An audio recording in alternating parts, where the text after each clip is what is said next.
So what we see in Germany quite recently is that taxonomy becomes more and more important, also from a banking side, but also from an asset manager side. And while you don't really see it so much in the product documentation that there's actually a taxonomy quota already shown in there, it still is a topic for especially our clients to think about, well, what does it exactly mean and what do I have to take care of to be eligible and aligned with the taxonomy. But what we also see is that there are still quite some questions open, especially when it comes to 7.1 and 7.7 under taxonomy, the building and the acquisition of the buildings, that there is still quite some uncertainty on how to interpret it. And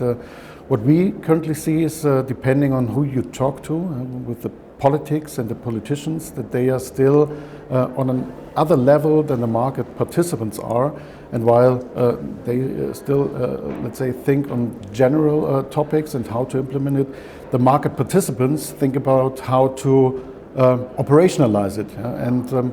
there are still some fields with, let's say, open questions and smaller and larger open questions on how to handle it. And from my perspective, it's important to get more impulse and more, let's say, discussion within the market participants on how to interpret it and how to develop let's say, strategy to get some standardization into the topic to then facilitate the operationalization to really get it done and get it into practice so that we can actually put the good assets that we actually have to the point where we also can showcase to the outside that they are taxonomy aligned and they are taxonomy compatible. And that's what I'm looking for right at the moment, to get that further.